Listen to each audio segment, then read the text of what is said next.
The late afternoon sun hung low over the small town of Willow Creek, casting a warm, golden glow across the cracked asphalt of Main Street. The air smelled of dust and gasoline, with a faint hint of blooming honeysuckle drifting from the fields beyond. In a modest garage at the edge of town, a single neon sign flickered. Amert's Auto Repair. The shop was a relic, its cinder-block walls weathered by years of sun and rain, but inside, it was a haven of order. Tools hung neatly on pegboards, and the concrete floor was swept clean, despite the oil stains that told stories of countless repairs.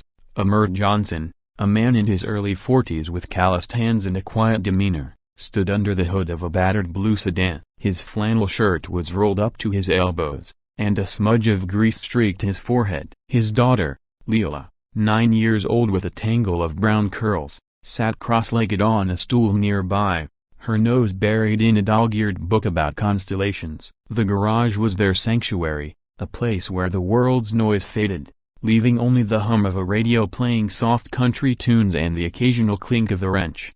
Amert's life hadn't always been this simple.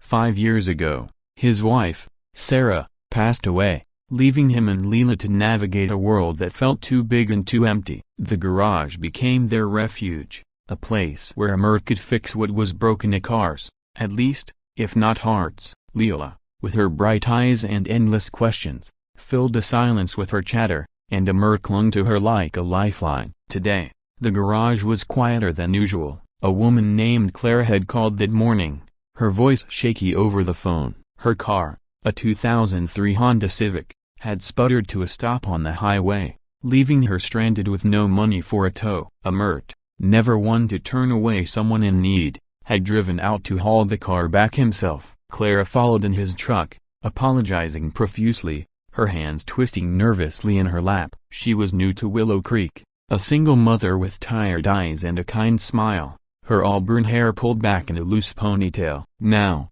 as the sun dipped lower, Clara sat on a folding chair near the garage door, sipping a bottle of water Amert had offered. Her daughter, Sophie, a girl about Leila's age with wide, curious eyes, peered out from the back seat of the Civic, where she'd been waiting while Amert worked. The car's engine was a mess of roaring belts, a clogged fuel filter, and a battery on its last legs.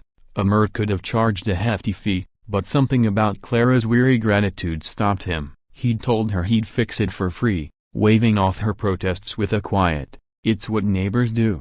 The garage was warm, the air thick with the scent of motor oil and metal.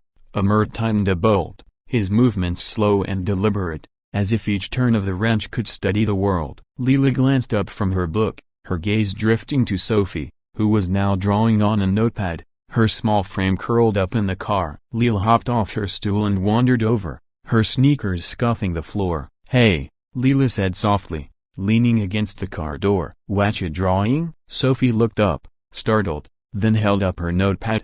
It was a sketch of a woman with flowing hair, standing under a starry sky. "It's my mom," Sophie said, her voice barely above a whisper. "She loves stars." Leila grinned. "My dad loves fixing things. He's real good at it." She glanced back at Amert, who was wiping his hands on the rag, oblivious to the girls' conversation. The evening settled in, slow and heavy, the kind of night where time seemed to stretch. Clara stood and stretched her arms, her silhouette framed against the fading light. "You sure I can't pay you something?" she asked Amert, her voice soft but insistent. He shook his head, offering a small smile. "No need, just glad I could help." Clara's eyes lingered on him, grateful but searching, as if she wanted to say more but didn't know how. She glanced at Sophie, who was now giggling with Leila, the two girls sharing the notepad, their heads bent close. The sight warmed the garage, softening its hard edges. Amert knelt back under the hood, replacing the fuel filter with steady hands. The radio played a gentle ballad, its melody weaving through the air, and for a moment, everything felt right, simple, unbroken. But then, Sophie's small voice cut through the quiet, so soft Amert almost missed it. She was whispering to Leila, her words hesitant but clear. "She's my mom," Sophie said, pointing at Clara, who was now chatting with Amert about the car's history. "She's real nice. I wish a broken bar. I wish your dad would marry her." Leila's eyes widened, a spark of mischief lighting her face. She glanced at Amert, then back at Sophie, her grin growing. "You think so?" she whispered back, her voice conspiratorial. Sophie nodded, her cheeks flushing. "Yeah, she's always sad, but she smiled a lot today." "Your dad's nice, too." The girl's whispers faded into giggles, unnoticed by the adults. Amert finished tightening the last bolt and stepped back, wiping his brow. "Think we're about done here," he said, his voice low and steady. He turned the key in the ignition, and the engine roared to life, smooth and steady. Clara's face lit up, relief washing over her. "Oh, thank you," she said, her hands clasped together. "I don't know what we would have done without you." Amert shrugged, a little embarrassed by the gratitude. "Just doing my job." But Leela, still perched near Sophie, had other ideas. She hopped off the car and tugged at Amert's sleeve. "Dad, can Sophie and Clara come over for dinner? We got that lasagna in the freezer, and it's real good." Amert blinked, caught off guard. He glanced at Clara, who looked equally surprised. "Oh, we couldn't impose," Clara said quickly. But Leela was already pleading, her eyes big and earnest. "Please, Dad, it'd be fun. Sophie likes stars, and we could show her the telescope." Sophie's face brightened, and she looked at Clara with the same pleading expression. Clara hesitated, then softened. "If it's not too much trouble." Broken bar. Amert rubbed the back of his neck, his usual reserve wavering. "No trouble," he said finally. "Lasagna sounds good." The evening unfolded slowly, like a flower opening to the moonlight. Amert's small house, just behind the garage, was cozy and lived in, with mismatched furniture and a kitchen that smelled of herbs and warmth. The lasagna bubbled in the oven, filling the air with a comforting aroma. Leela and Sophie sat at the dining table, chattering about planets and constellations, while Amert and Clara moved around the kitchen, setting out plates and glasses of iced tea. Clara seemed lighter here, her shoulders less tense, her smile easier. She talked about moving to Willow Creek to start fresh after a tough few years, her words careful but honest. Amert listened, nodding, his own story tucked quietly behind his eyes. He mentioned Sarah only once, when Clara asked about a photo on the mantel, a picture of a younger Amert, Sarah, and baby Leela, all smiling under a willow tree. "She was my everything," Amert said simply, his voice steady but soft. "Still is, in a way." Clara nodded, her eyes gentle. "I get that." Sophie's dada. Broken bar. "He's gone, too. It's just us now." The conversation paused, the weight of their shared losses settling between them, not heavy but present. The oven timer dinged, breaking the moment, and Amert busied himself pulling the lasagna out, the steam rising in soft curls. Dinner was warm and noisy, the girls' laughter filling the small dining room. Leela told exaggerated stories about Amert's garage adventures, making him sound like a superhero who could fix anything. Sophie chimed in, describing how Clara once stayed up all night sewing a costume for a school play. The adults exchanged shy smiles,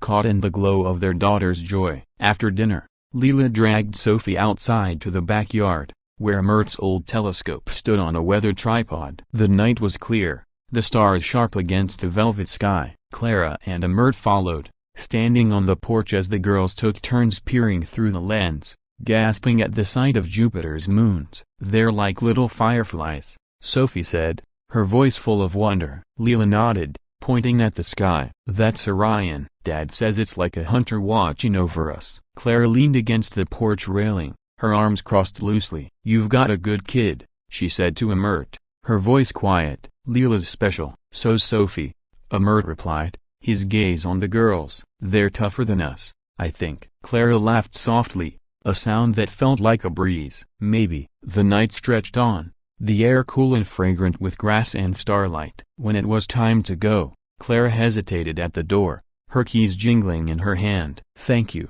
Amert, for everything." He nodded, his hands in his pockets. "Anytime." Sophie tugged at Clara's sleeve, her voice a whisper but loud enough for Amert to hear. "Mom, he's real nice." "Can we come back?" Clara's cheeks flushed, but she smiled. "We'll see, sweetheart." As they drove away, the Civic's engine humming smoothly, Leela stood beside Amert on the porch, waving. She looked up at him, her eyes bright with a secret. "Dad, Sophie said something funny today." "Yeah?" Amert raised an eyebrow, still watching the taillights disappear. She said she wishes you'd marry Clara, Leela said, grinning. Said it'd make her mom smile more. Mert Frouse, then chuckled, shaking his head. Kids, huh? But as he turned back to the house, the idea lingered, soft and warm like the glow of the garage's neon sign. He didn't know if it was fate or just a child's wish, but for the first time in years, the future felt a little less lonely. Maybe, just maybe, Willow Creek had room for new beginnings. The stars above twinkled, steady and sure, as if they'd been waiting for this night all along.